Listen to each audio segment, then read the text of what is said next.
Hello, everyone. So this is the live on self-regulation, following up on the live that we had a month ago on co-regulation. So I guess we'll just get started, and then as people join in, they can just jump in. So I'd like this to be as interactive as it can be. So please feel free to ask questions. If there's something that doesn't make sense, please ask for clarifications.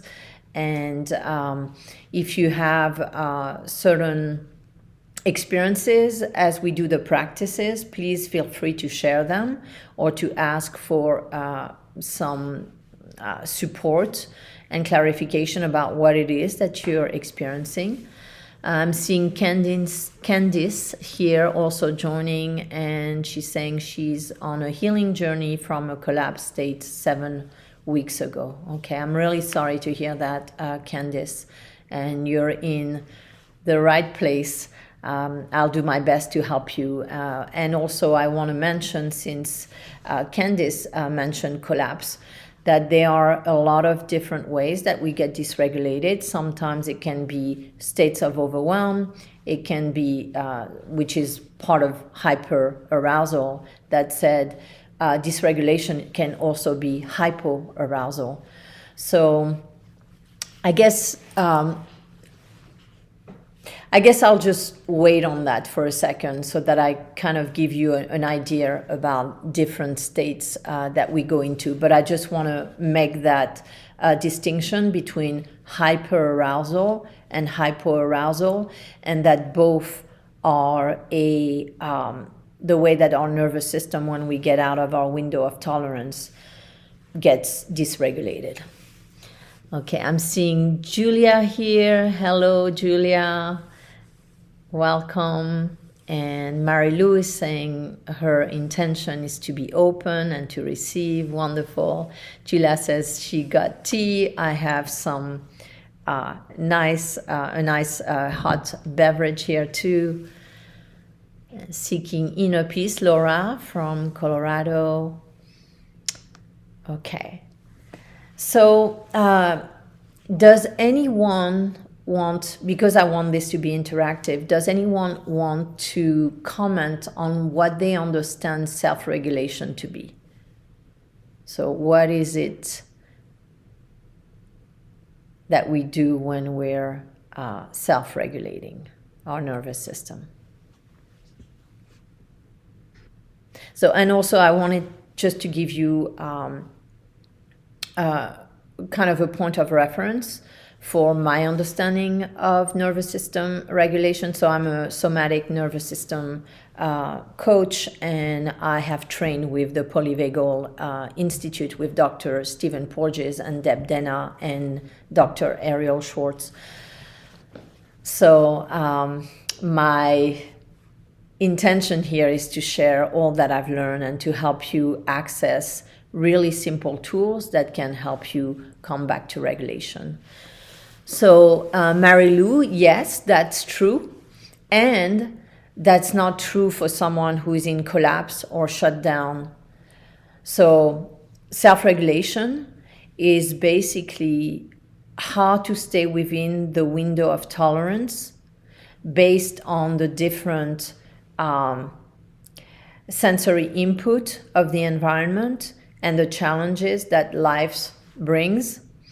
And so for some people, that can be actually activating rather than calming themselves down. So it depends on the learned nervous system responses. If someone feels like they've had different experiences in their lives where they were not able to actually act in a way that had an impact and that allowed them to have the result that they wanted to have, then they may have learned that, well, I'm not going to do anything.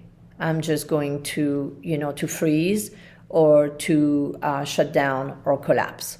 And that's not something that we intend. It's not something conscious that we can control. It's a nervous system state. So we either inherit it through how our caregivers model themselves being regulated or not regulated, how they meet challenges, we learn how to meet challenges.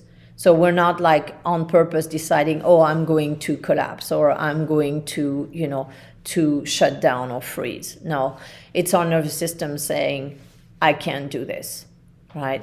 So you could think about the different states. So if we think about the different ways that we meet a challenge in life, which is essentially a threat, something that feels threatening to us.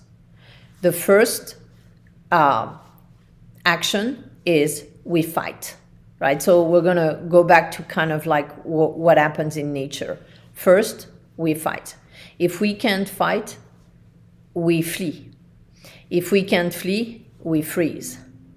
If even freezing, like it's not enough, meaning like, okay, we're frozen is still activated, there's an activation, so we're actually hyper aroused inside that said we can't move, we can't do anything. Then if that state is sustained for a while and there's no result from that, there's no actually nothing is changing in the environment to then leave us feeling safe, then that's when we go into a shutdown or a collapse, right? So those are, it's an oversimplification because there are many different blended states of activation, hyperarousal and hypoarousal, and we move through, all these different states. That said, that's essentially the model. And then there's also the capacity to co-regulate. So self-regulation is actually something that we internalize, that we learn through co-regulation. So if we didn't get models when we were growing up through our caregivers of being able to be with something that's difficult and still being okay, basically our caregiver letting us know, well, it's okay that you feel sad. It's okay that your belly is upset. It's okay that you're feeling overwhelmed. It's okay for you to feel whichever way you're feeling. If we didn't get that kind of response from our caregivers, then what happens is that we don't internalize self-regulation. We don't know how to self-regulate because there wasn't someone who said it's okay for you to feel how you feel, which that in itself is enough to bring us back into regulation when we get dysregulated. So self-regulation is not, it doesn't mean we never get dysregulated. That's not what it's about. It's actually, we get dysregulated, we notice it, and then we apply some kind of intervention, which is what we're going to do today together. And then this intervention changes our state. And now we come back into a state where we feel safe, we feel connected, we feel resourced, and we feel like we can engage with the world. So self-regulation, so if you know a little bit about polyvagal theory, self-regulation is basically when we are in a ventral vagal state. And the ventral vagal state is the state of social engagement, when we're able to be with others because we feel safe, we feel connected, we feel resourced, and we feel present. We're not dissociated from our body. So I just wanted to bring that context. And I'd love to hear if anyone has any questions about that. If anyone wants to hear more about the window of tolerance. And yes, I'm seeing Julia, or anything else, whatever question you might have. And then I'm going to invite you into a short reflection. That said, I'd like to answer Julia first. So fawning, yes, friending or fawning, it is a response, right, that we can have, a stress response to feeling like the only way to feel safe is to actually come to this place. So I just want to add something to that. So fawning is, according to Dr. Stephen Porges, it's the brain. It's the brain response to the nervous system response of appease. So it's more of a mental thing when we think about fawning than actually the physical experience of what appease is. And interestingly, Julia, I don't know if you know that or not, but when we appease, what we're doing is we're sympathetically activated. Our ventral vagal system is also activated, and we're also in dorsal vagal.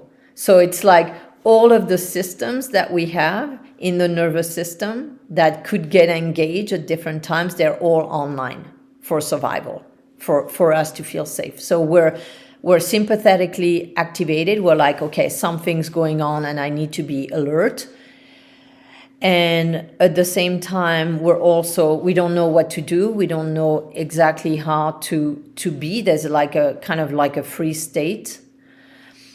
And so a dorsal vagal. And at the same time, we are focused, we're ventral vagal, which is the social engagement. We're focused on making sure that the other person that we're interacting with in that moment is okay. So it's again, it's called like a blended state. And it is exhausting because you're sympathetically activated while shut down, and also trying to engage the social engagement system so that you can make sure that you're appeasing everyone in the environment so that they're no longer a threat, because you're perceiving the environment as a threat, and so you need to find a way to make the environment safe by using your ventral vagal system. So it is one of the most exhausting, actually, state to be in, because it is using all these different components of the nervous system to try to make sure that we are safe. And it's not conserving much energy when we're in that state of sympathetic activation and also doing all these things. So it's very energetically draining. Okay, so I'll move on for a second unless there are questions, so we can start with our practices. That said, I'd like to ask you for a moment to reflect on a time in your life where you were facing something difficult, and as you were facing that experience, that event,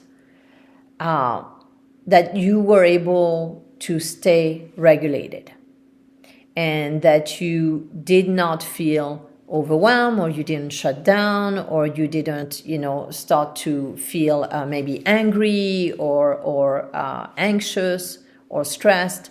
You were able to stay in your window of tolerance.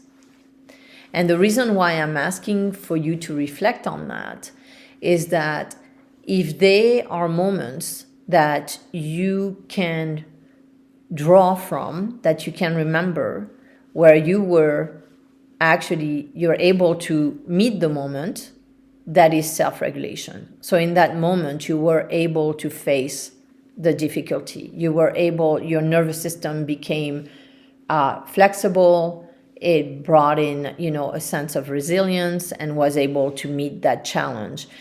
And by the way, every time we have those experiences, it kind of builds more capacity, and the nervous system becomes more and more able to face different challenges, because we're like, oh, I was able to do that. And the reason why bringing your awareness to that is so important is that when you bring your awareness to that, the noticing is actually, creating a neural pathway of realizing we can be with difficulty. And we're going to practice that together in the pendulation practice. It's like being with difficulty and resourcing, so that we can learn that we can be with something that is difficult and have a different response that we may have had in the past. So before we begin, if anyone wants to share about experiences that they've had where they were able to face something that was difficult and stay within their window of tolerance and not get dysregulated. I'd love to hear it, to read it, and to comment on it if you'd like me to.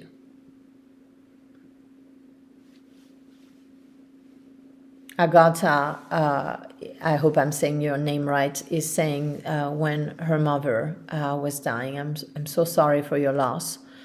And is it okay to ask you, if that's not too much to ask you, if you wouldn't mind sharing how you did that, right? So asking ourselves, how did I do that? How did I stay within my window of tolerance when I was facing something so painful, so difficult, that can bring up so many emotions? How did I stay within my window of tolerance? How was I able to stay regulated and able to continue to partake in life instead of being maybe overwhelmed or shut down or collapse?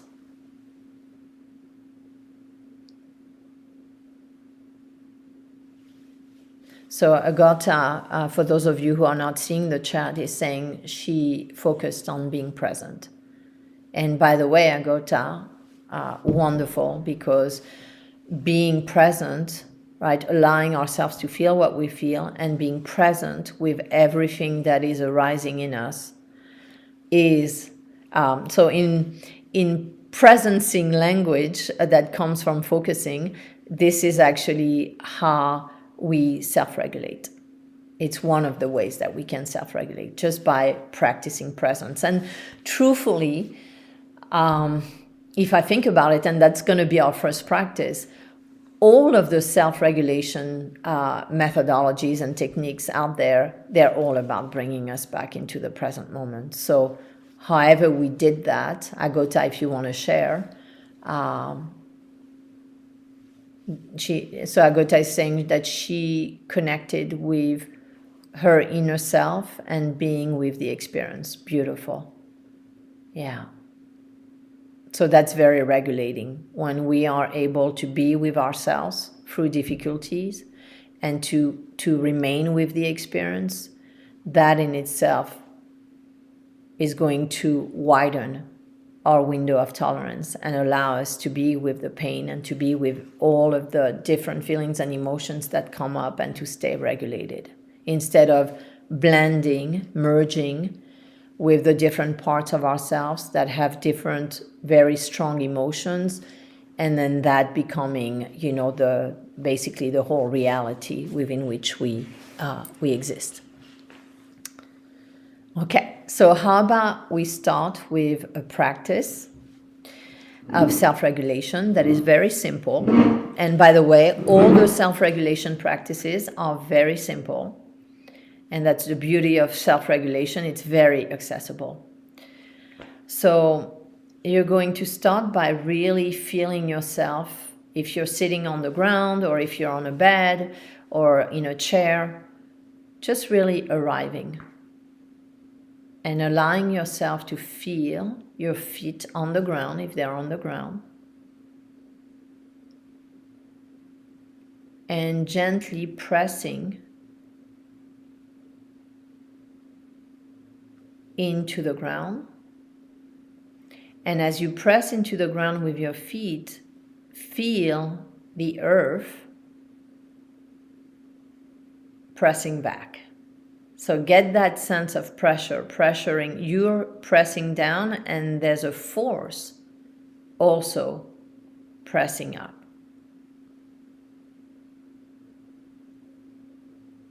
And just notice that. And then move to your sit bones and really just like yield into the support of whatever you're sitting on or laying on. And get this same sense of like really feeling yourself yielding and the weight and the pressure, and then also the other force going upward. So you're yielding into and moving downward, and then you can feel something holding you up. And so that gives you actually a felt sense of what being supported feels like.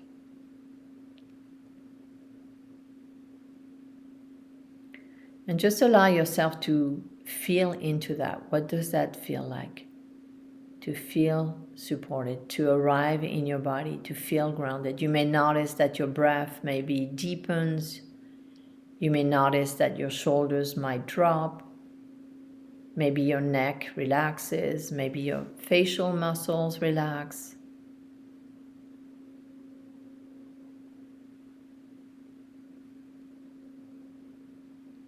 Maybe it's easier to breathe. And now from this space where it feels safer to be in your body because you are in touch and aware of the support that you're receiving, we're going to start, without moving the head, to move our eyes around.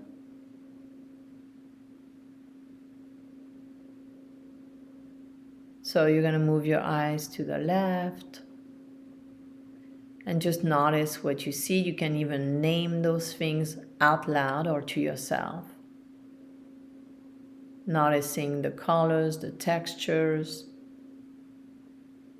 and even the quality of the things that you're looking at. And then you're going to look in front of you, up, down, to the right. And just notice, again, without moving your head, everything that you can see with your eyes. And I'm getting a yawn as I'm doing this. So the eyes, when we're starting to move the eyes in this way, just moving the eyes is going to release the vagus nerve, the vagal brake, and it's going to lead to a response, right? A relaxation response. And you're going to get usually a yawn is one of the ways that we experience that release. And then from there, so right now I'm noticing my right shoulder a little bit tense, so I'm just going to bring my shoulder up and then I'm going to drop it. So same thing with you. If you notice any tension anywhere in your body, you might emphasize the tension and then release. And that's sending a signal to your brain, hey, we don't want that, we want this. And you're not forcing it, you're just, engaging with your awareness and then bringing some movements that help you come back to the state that you want to be in, which is a state of safety. I think it was Laurette that said she wants her nervous system to learn how to feel safe. So this is one way of learning to feel safe. And now we're going to move the head. So in addition to your eyes, now you're bringing the head together with your eyes and you're looking around. You're doing the same thing. You're noticing different things. You're going on the left, up and down, and really taking your time to notice what you notice in the space. And this is teaching your nervous system to know where you're at, because we live a lot in the past, in regret, and in worry into the future. And because the brain doesn't know the difference between our imagination, so the memories we're replaying out, or things we're projecting onto the future, the nervous system is going to react to whatever we're imagining the same way as if it was happening. So when you send cues of safety to your nervous system by looking around and seeing, okay, I'm in this room or wherever you are, and there's all these things around me and I'm safe. And you can say your name, you can say your age, you can say where you are. and you can name the things around you. And then I really want you to also turn around and look at your back. It's very unusual that we look at our backs.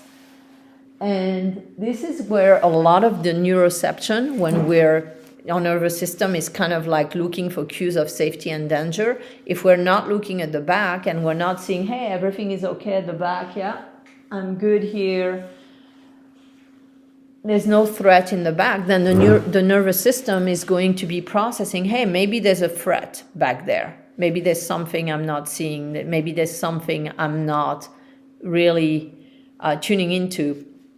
And it's right there to get me at my back. So this really helps a lot to look everywhere 360 and to let your nervous system know this is right here, right now, and the space that I'm in is safe.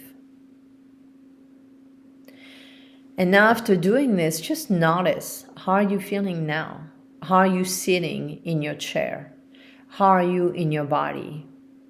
If there was tension before, notice if there's a contrast between when you were holding tension or worry, stress or anxiety, and now. Are you feeling more settled? Are you feeling more present? Are you feeling more embodied in your physical body? And I'd love to see in the chat if you'd like to share.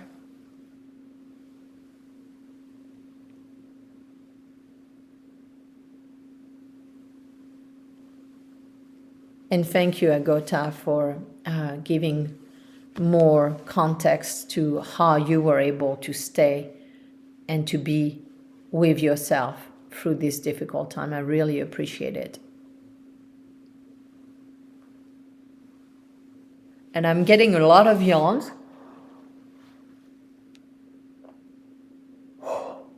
So I know for me that this process really works because I use it every day, and every time I do it, especially the eye movements, by the way, it's extremely effective.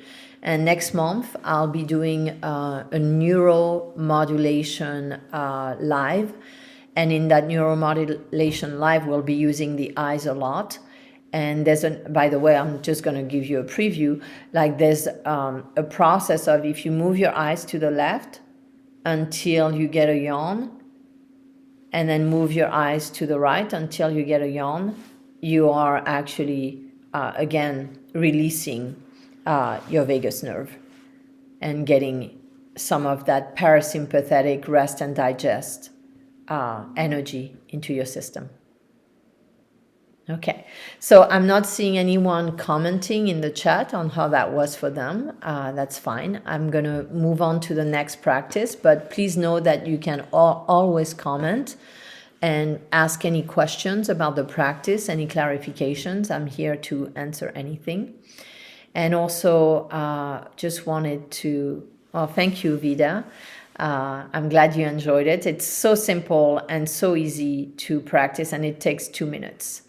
And Agota yawning a lot. Me too. I'm almost forcing myself not to yawn. But I'm getting a lot of yawns. So that's a great sign that your nervous system is, able to let go and find its place of regulation, basically.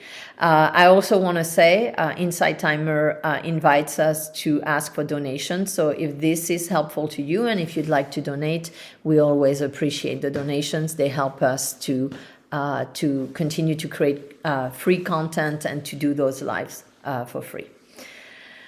So the next practice, we're going to simply do a breath work for regulation, and it's very simple. And the way that we're going to start is we're going to put one hand on our hearts and one hand on our bellies. And again, if you can, feel your feet on the ground and feel the weight of your sit bones where you're sitting. And again, feel the support. So that's the foundation, right? being embodied basically, and feeling yourself, with your feet on the earth, and that you're here right now in your body. And then as you put one hand on your heart, one hand on your belly,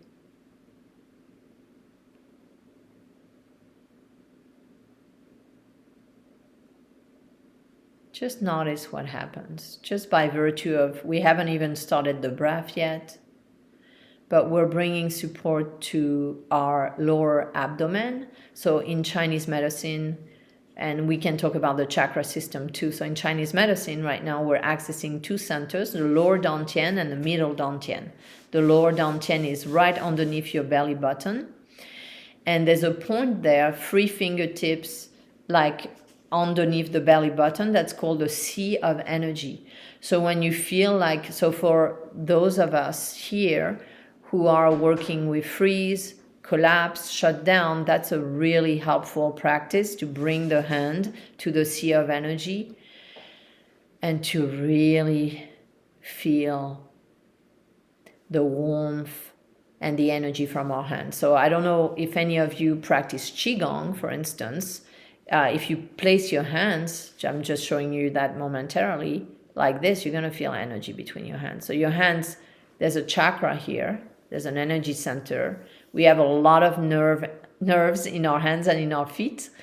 And when we place our hands like facing each other, our palms, we sense the energy that's flowing out of each palm. So then when you put your hand on your heart and on your lower abdomen, on the lower dantian and the middle dantian, so your second chakra and your fourth chakra, your heart chakra, and Swadhisthana, the sacral chakra, you're going to feel warmth. You're going to feel energy there.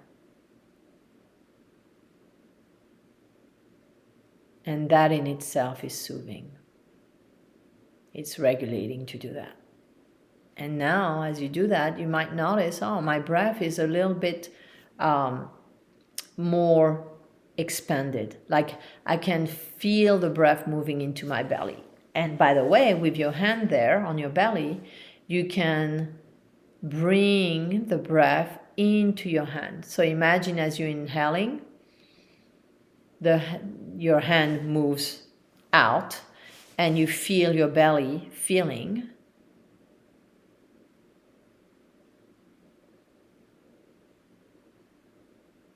And as you exhale, the hand moves in, the belly empties. And it doesn't mean that the chest doesn't move. The chest is still moving as you're practicing this breathing. And you're simply focusing on bringing the breath down, which happens by virtue of the diaphragm dropping, right? So as the lungs expand, the diaphragm goes down and the belly comes out.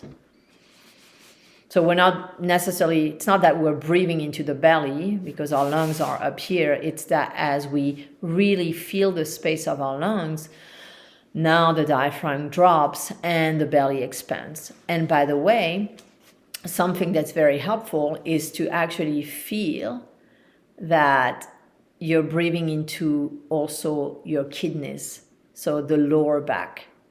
That's going to immediately, as you think of that, as you feel into that, as you breathe into your lower back, imagine breathing into your lower back, the breath is going to drop. So Trisha is saying she's feeling more calm. Thank you for that feedback, Trisha. So that is a calming breath. And that's also from the perspective of the sea of energy point, it's also an energizing one, that said in a calm manner. So it brings energy to the lower dantian, which is where we store our energy. That said in a way that is calming and soothing.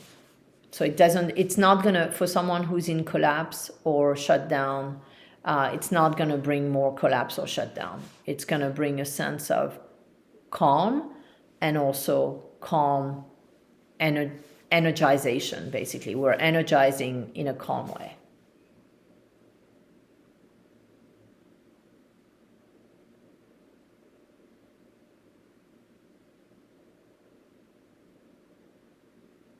And notice your feet on the ground. Notice your sit bones. Yield into the support. And notice if that even deepens your breathing. Like, does the breath move into the lower abdomen even more when you yield into support, when you feel the support of the earth through your feet, through your sit bones?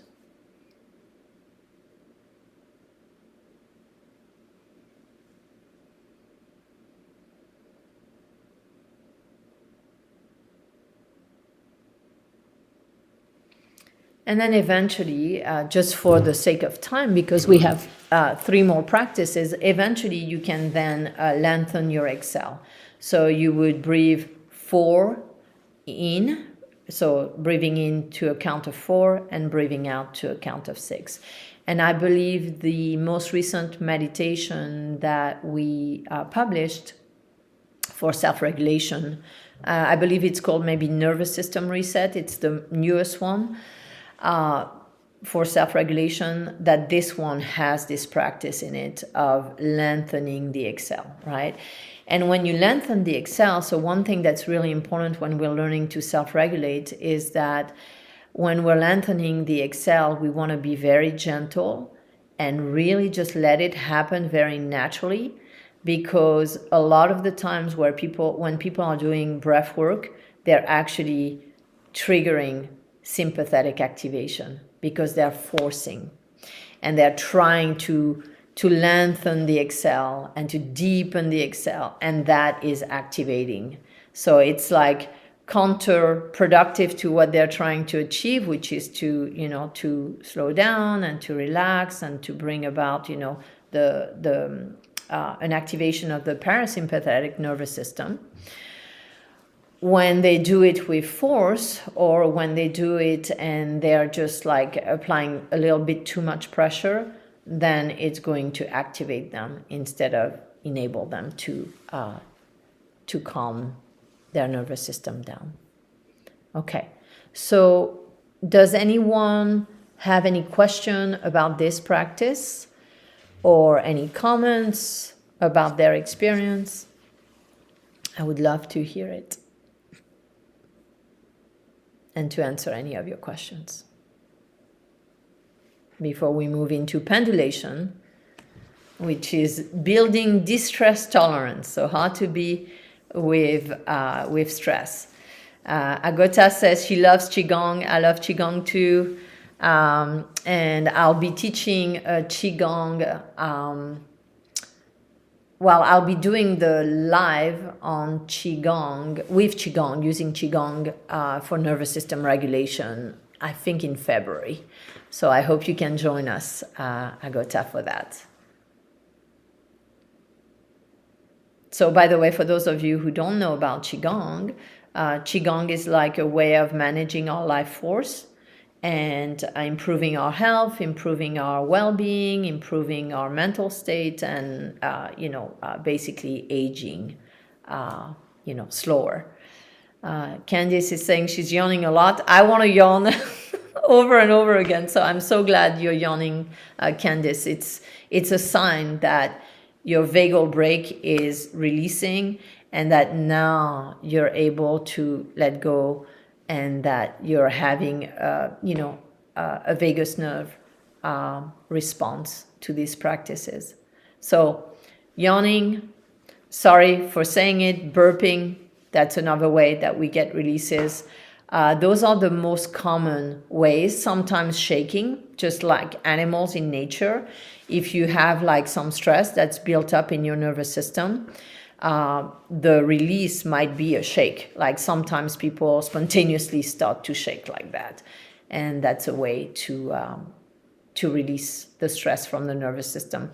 And by the way, that's another way that you can self-regulate. So if you have too much stress built up, sometimes people try to calm themselves down what they end up doing is they end up just suppressing the stress response that's there instead of completing the stress cycle by shaking. And then from there, then you can downregulate. So we always want to meet the nervous system where it's at and not go into saying, no, we need to calm down. If there's too much activation and energy, it needs to be released. Otherwise, it's just going to stay temporarily. Yes, it's going to be pushed down and calm down. That said, it's going to stay in the nervous system, and then it's going to come up at other times, and our window of tolerance won't be as wide because we have all this built up of stress that is in our nervous system. Okay, so let's move into pendulation. I'd love to hear, does anyone know about pendulation and what it is, or do you want to guess? What is pendulation? And just a clue, it comes from Dr. Peter Levine. So he was, he is one of my teachers in somatic experiencing and trauma, somatic trauma therapy, essentially. And Dr. Peter Levine developed a process called titration and pendulation. And it's a way to work with trauma, and trauma not as in like the big T trauma. It's not, I'm not distinguishing between, very traumatic events and the micro traumas that we go through. I'm talking in general with the label of trauma, meaning something that your nervous system is not able to be with and to meet without getting dysregulated. Yes, Agota, it's titration of sensing and being with what's uncomfortable. Exactly. Have you ever heard of body shake's outcome of body shutting down? I hope I say your name right. Alicia, can you expand upon your question so I can answer? I would love to answer it. So in the meantime, until Alicia lets us know what she means, what exactly her question, and please forgive me, English is not my first language, so sometimes maybe when I read a question, I might not decipher the whole meaning right away, but if you can expand on it, I would love to answer that question because it sounds like a really important question. So titration and pendulation is basically a process, and today we're not doing titration per se, even though in a way it's built into the pendulation. Because when we face something that's difficult or uncomfortable, we don't want to do it like all at once, because then we can go outside of our window of tolerance. And when we go outside of our window of tolerance, we can't process the content. We can't process the discomfort. And therefore, there's no learning because we become dysregulated. And now everything is out the door. The nervous system and the brain say, no, this is too much. I'm not doing anything. Yes, and Agota added, it's about being with feelings, emotions, pain, all of that, right? Anything that is uncomfortable, whether it's internal or external. So titration, pendulation, which uses titration, is a process of basically going back and forth between what is difficult and then going into what is pleasant. So it's like resourcing and touching the edge of what's uncomfortable. Feelings, sensations, emotions, different situations, life situations that bring those feelings and emotions and pain. So we're going back and forth. And we always spend more time with the resource than we spend with the trigger, what's painful or difficult. Because if you spend too much time with what's difficult and you don't have enough resource, then again, you are going to come out of your window of tolerance. Alicia, I'm going to answer. I'm not looking right now because we're about to go into the practice, but I'm going to look at your question in a moment and answer it. So this is what we're going to do. We're going to go back and forth between, you're going to touch on something in your body. So we're not going to go into a memory or anything that is, very challenging. We're just going to touch into a place in the body that feels tense. And then we're going to go into a place in the body that feels really comfortable or strong or calm, right? And we're going to start with the resource, and then we're going to go into where there's tension, and we'll move back and forward and back between the two, back and forth. And when we do that, we're teaching our nervous system that we can be with something that's uncomfortable, and that we can go back to something that is pleasant and calm and resourcing and nurturing and nourishing. So let's begin again by feeling our feet on the ground, pressing down.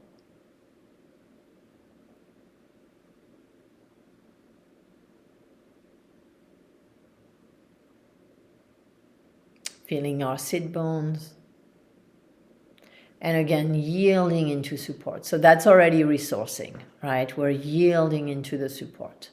We're supported by the earth. We're supported by whatever we're sitting on right now. And we don't have to carry ourselves. We don't have to tense all our muscles. We don't have to just be in that state of tension and like holding ourselves up. So feel the difference between like when you hold yourself up wherever then.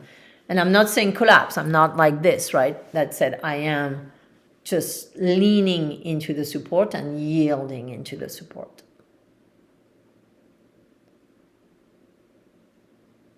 And as you do now, just notice your breath, notice how you're feeling. And look for a place in your body that feels either calm, strong, or neutral, comfortable. It's often the legs. The places where we tend to feel tension is more our neck, our shoulders, our belly, our solar plexus, our gut. We tend to usually be less calm there, but that's not true for everyone. So just find that place inside of you that's calm and just be with it. Just notice. What does it feel like? That place of calm or comfort or strength. What does it feel like to be in that energy, in that quality?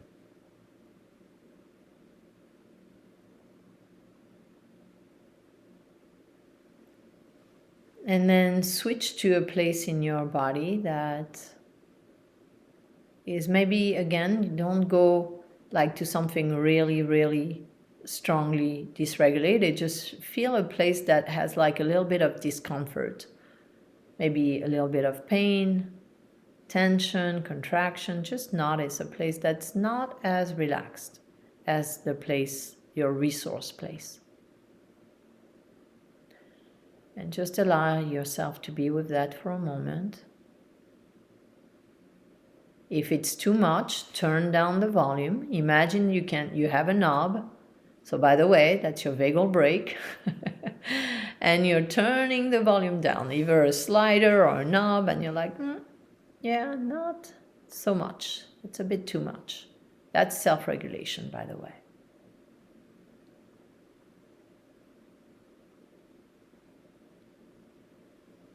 And now return to the place in your body where you feel comfort or calm, or it's neutral or strong. And just be with that. And maybe smile to that place in your body that is comfortable, neutral, calm, strong. That place in your body is regulated. It has capacity, it has flexibility, it has resilience.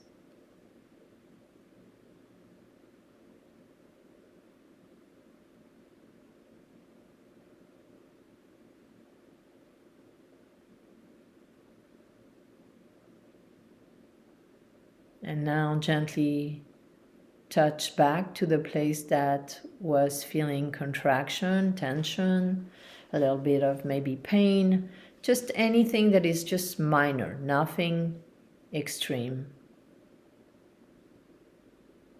And notice if now that you've been resourcing twice already, is it different?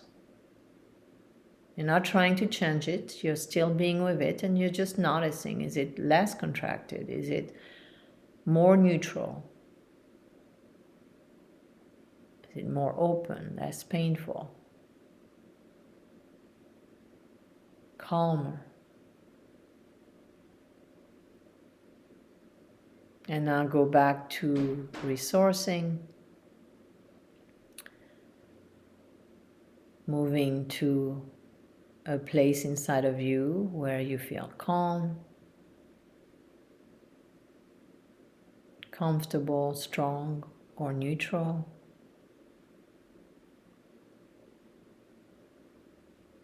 And with playful curiosity, like really ask yourself, oh, what is that? Like, I want to get to know that more.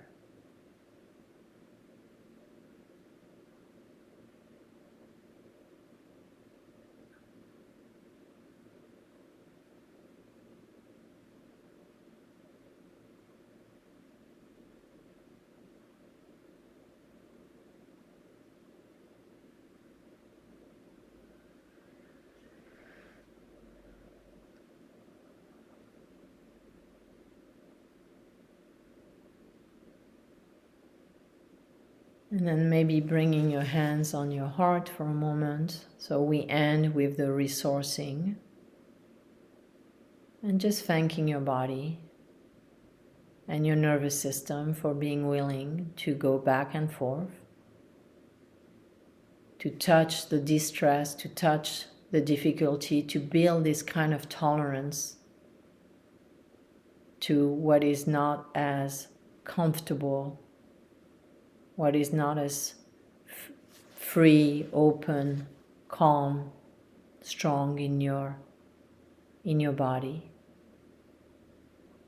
And really thanking yourself for doing that. And I'd love to hear your experience, what that was like, if you felt a sense of being resourced by going to your resource place, if that helped to maybe diminish, reduce places that are more activated and feel less resourced, essentially, where there's more tension, where you might be holding on to something there. And while I'm waiting for that, I'm going to look at Alicia's, I hope I'm saying your name right, Alicia. So Alicia was saying, I had some body shakes, wondering what was it? Maybe body was in too much stress, wondering if you come across it. Yes. So the body shake, I don't know if you heard that piece, Alicia. So when we're actually holding activation inside of us, as in a stress response has not been completed, our body, our nervous system always wants to complete the stress response. So when you are in nature, for instance, if you look at animals, if they are facing a threat, the moment that the threat is finished, they shake. And what are they doing? They're discharging. They're discharging the stress that built up. Like, for instance, imagine a gazelle, running away from a lion. And imagine how much mobilization that requires, how much cortisol is running and adrenaline is running through her system to save her life, right? Or his life. In French, we have, a gazelle is feminine. So the gazelle is running away, from danger. And she's got all this sympathetic activation to move her muscles. All the blood have moved to, the forelimbs. And it's running and running and running away from the threat. And then whatever, the lion cannot, catch up to her, or she manages to just, go somewhere and the lion doesn't see her, and now it's gone. The threat is gone. What is she going to do right away? She's going to shake. Dogs shake. Cats shake. All animals shake. We're the only ones who, unfortunately, we're animals too. And, as mammals, we have lost touch with that intelligence, our body's wisdom, which is to shake when when the threat is gone. We shake to release and discharge the stress, right? So it's really good when you're shaking naturally. Like, for instance, even when you're doing a meditation, some people get, kind of like a Kundalini release, and whatever has been blocked in the system you might get this kind of like vibration and shaking, and that's the same thing. It's basically whatever has been trapped in the nervous system is getting released. And so it's really good. It's a really good thing, and it's a really good thing to do. So in Qigong, for instance, we shake, right? We move and we shake like this, and we do all kinds of movements, which if you come in at the February live, I'll be showing some of that.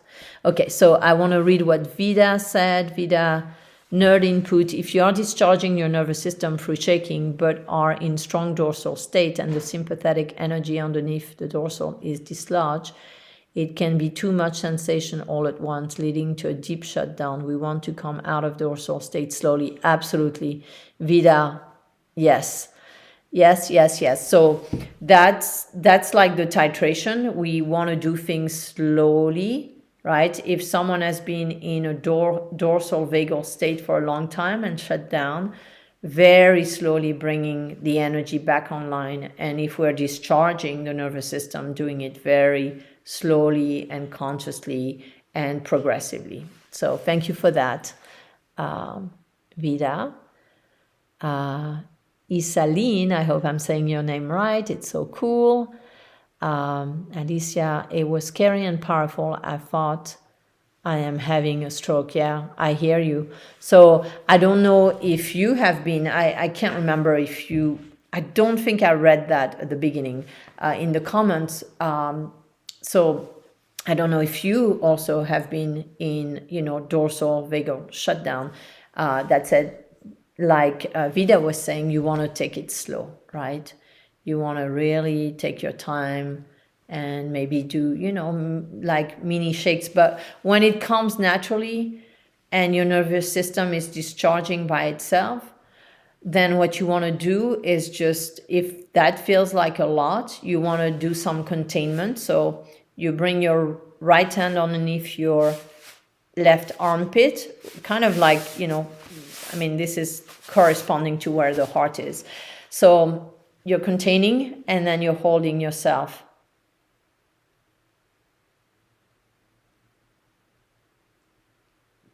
And giving a sense of containment after the shaking so that you can reset and be here now with your body and feel safe in your body. Thank you, Vida. Vida is saying it's her first time and it was a lovely reset.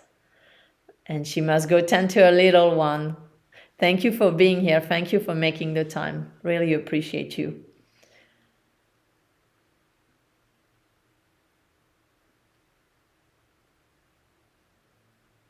Okay. So I know I'm running over in time. I do want to give you one more practice. I was going to teach you internal resourcing.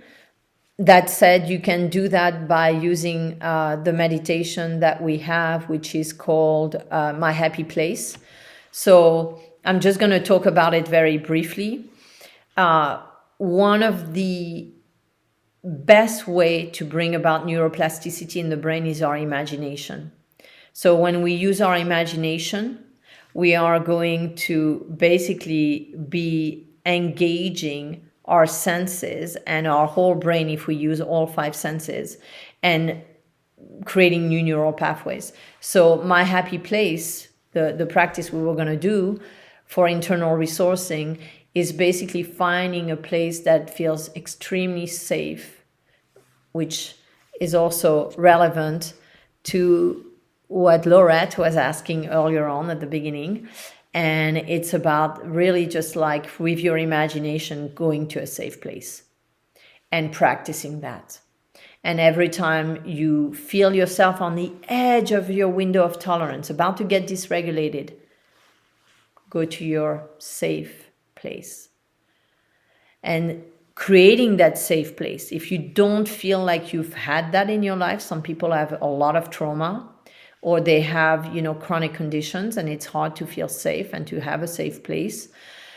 Just start to imagine one, to create one in your imagination and practice it. Practice it every time you feel almost at the edge and when you're not feeling at the edge, so that it's going to be right there because you're developing the neural pathways. And so when you're feeling yourself sensing that you might get out of regulation into a dysregulated state, then you have that available because you've practiced that. Hello, Michael. Thank you for joining us. And Susie, you're so welcome. So I'm going to do one more practice and then I'm going to open it up for Q&A. I know we're past the time, but I'm happy to stay behind a little longer. And again, if this is helpful to you and you can and want to donate, we appreciate your donations. So the last practice is super simple, super accessible, and it brings about the wisdom of bilateral stimulation. So when we are experiencing strong emotional triggers, it happens in the right side of the brain, and the left side of the brain, which is the one responsible for language and making sense of things and understanding the experiences, is usually offline when we go into strong emotional states. And so bilateral stimulation is super helpful, whether that's EMDR, which is, basically tapping or using the eye movement back and forth. And by the way, don't do that by yourself. It's really important to have someone there with you. This is fine. I'm talking about the eye movements because it can bring up a lot of content. When we move our eyes, there's different regions of the brain that get activated, and things that have been stored in the brain that are challenging, traumatic to us, can kind of come up, and you need to have someone holding space, holding a safe container with you to be able to do that, those kinds of practices. But this is the bilateral stimulation is with the arms is, much more gentle, and it just allows you to bring a stimulation to both sides of your brain, and also to bring a sense of soothing with the movement, the rhythm, the pace. So the self-happening technique, we start by bringing our hands to our shoulders, and we're going to slowly and gently go down all the way down to our elbows.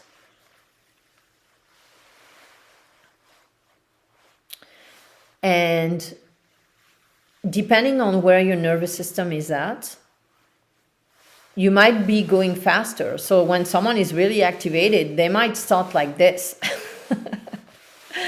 They might have a lot of energy and they might be fast. Or you might go slow. And then the pressure also depends on the state that you're in. So if you feel like you need containment, you might even stop and apply pressure as you're going down. And really give yourself that sense of containment. Someone is here with you. You're re-embodying your body. You're here with you. And you're holding yourself. Or just going down and applying pressure.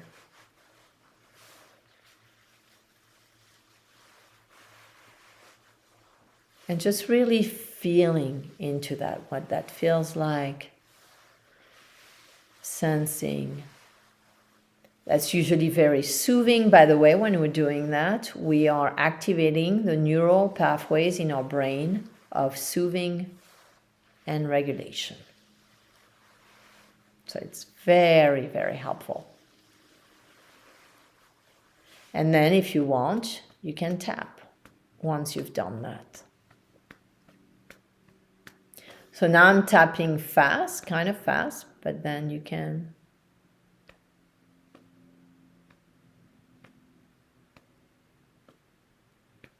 Whatever rhythm works for you, right? For the nervous system state that you're in that moment. So it's experimental.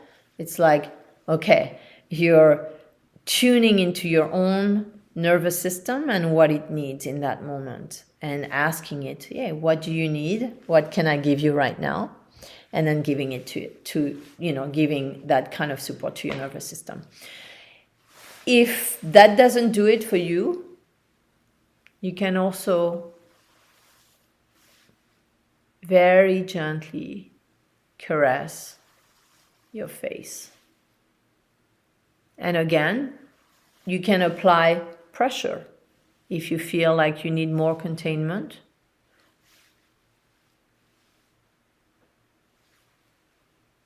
And by the way, we have lymph nodes here.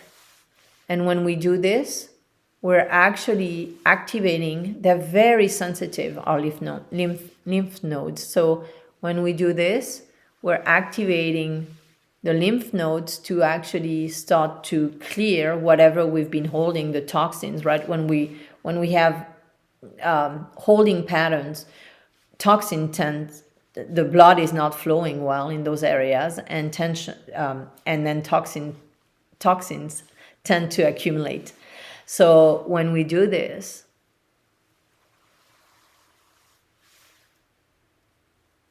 so again, we're activating the neural pathways of nurturing, soothing, regulation. Maybe as infants, our parents were caressing our faces. And we remember that. We remember what that felt like. So, and also our faces are so sensitive to touch, to gentle touch. So it's very helpful. So that's the self-hardening practice. And I'd love to hear how that was for you. And if you noticed a change in your nervous system state, if you noticed a change in your breathing, which is they're one and the same, right? The way that our breath is a reflection of how our nervous system is. And by the way, the reason I'm asking you to write in the chat or to notice for yourself is that when you notice, you're integrating. It's another part of your brain that is saying, oh, this is how this works. This is what this does. And then the next time you have something and you feel like you need some soothing, you're going to start remembering, right? So the experience is part of it. And then the noticing and the really just like allowing yourself, oh, okay, what's going on right now? How different is that? It's almost like whatever we do, like if someone is like going to work out at the gym, if they work out and it does nothing, they're not going to continue to work out, right? They have a goal. So with nervous system regulation, it's the same thing. Our goal is like, well, I want to learn what my nervous system is like. I want to learn to access it. I want to widen my window of tolerance. I want my nervous system to be more capacious, more able to meet life's challenges and not get dysregulated. So every time we notice what helps and how it helps and how we got there, we're creating a neural pathway that says, oh, do this in those situations. So Susie says she feels soothed, she slowed down, she feels calmer, and Candice said it was very helpful. Wonderful. And Agota says, I've been resisting self-hardening because I didn't understand how it works. Thank you so much for explaining. Wonderful. And she found it helpful and soothing. Beautiful. Yes, it's such a beautiful practice, and it's so simple and so accessible. Some people also do it here.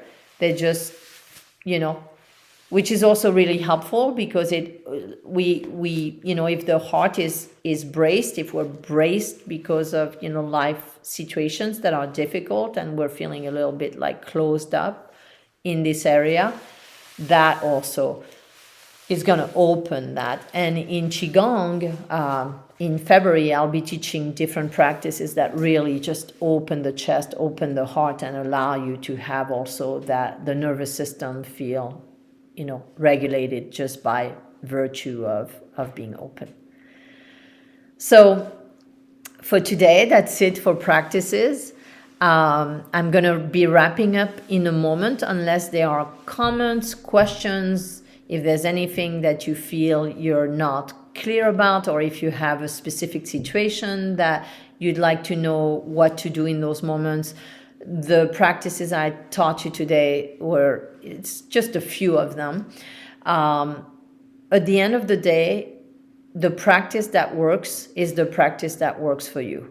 So there's not like a better practice, even though, to be honest, there are two things that have had the most research and that have shown to be the most effective for self-regulation. One is cold exposure, and the other one, Agota, for your question, you're welcome to go to our website, which is on our page.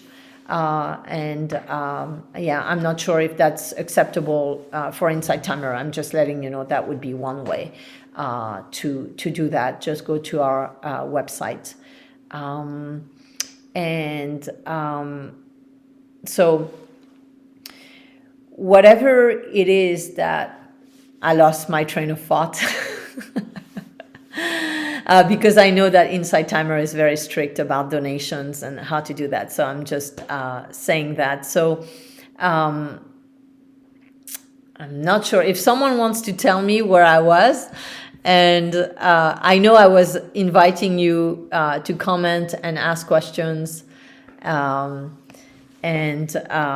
also, oh yes, so simple, practical, and what works for you. Because what works for you is what you're going to practice, and what works for you is what's right for your nervous system. There's not two people that are the same. We're all different. We're wired differently because we have different life experiences. We have different DNA, epigenetics. We live in different environments. We face different, challenges. We have different life circumstances, different systems of supports. So always knowing that whatever practice resonates with you, just keep doing it. And by the way, doing the same practice that really works with you is very effective, because what that does is that deepens the groove of that new neural pathway. So people who do a lot of different practices, they might not get the same kind of result because they are not actually deepening that groove in the brain, that new neural pathway, by practicing it over and over and over again. And that doesn't mean don't be curious and try different things. It just means that it's useful to just find something that really works for you. And I remember I was talking about cold exposure. So cold exposure, you don't have to take an ice bath. You can just put cold, like an ice pack on your neck, or cold water on your neck or on your forehead, or sometimes even on your hands. Those things kind of like get you out of free state or overwhelmed state. They're very helpful. I do a lot of contrast therapy, and I find it extremely helpful for nervous system regulation and for sleep. And then the second one is the physiological side, which you have in one of our meditations, the nervous system reset, not the new one from the past. I think the first one that is 45 minutes. Sorry, we have so many meditations. It's hard to keep track of them. That said, that one teaches you, if you're not familiar with the physiological side, it teaches you how to do it. And that's another one that's very, very effective. So it's easy to self-regulate through breath. It's easy to self-regulate through cold exposure. And then all the methodologies that I'm teaching, that I taught today, or that you'll find in some of our meditations, they are also access points to your nervous system and to self-regulation. So if no one has any questions, I'm going to close the live now. And it was so lovely to have so much interaction with all of you today. I'm so grateful. Thank you so much for being here. Thank you for bringing your wonderful contributions, your insights, your questions. Thank you for your generosity. If you can donate, that's wonderful. I hope that you can join the neuromodulation live next month. I'm going to go, again, it's going to be about regulating your nervous system. That said, from basically from your ventral vagal system, which is from your heart to your head. It's where our social engagement system is. And there are so many points of access to the vagus nerve in our necks, in our face, in our head, and in our chest. And when we start to really access the ventral vagal, this is the state of regulation, right? So when we're in ventral vagal state, we're regulated. And when we're using neuromodulation, that's what we're doing. We're accessing the ventral vagal, the vagus nerve, and we're engaging the ventral vagal system. So greetings, Gladys, and thank you so much, everyone. And thank you, Ella. I hope you join next time. Thank you, Swiss. I don't know if that's your name. Thank you, everyone, for all the love, the hearts, your kindness, your wonderful shares, and your questions. I really appreciate it, and I hope to see you. I've actually just uploaded lives for every month next year. So maybe go and look on our profile if there's anything that resonates with you that you'd like to be practicing and learning. And if there's anything that you'd like me to cover as a topic during a live, please feel free to write something in the Well, I think you can message us through Insight Timer, and I think you can also just write a review on one of our meditations. And that would be so lovely to serve you in whichever way. Thank you, Agota, so much, and appreciate all of you. Much love, everyone. Bye, and happy holidays. Bye.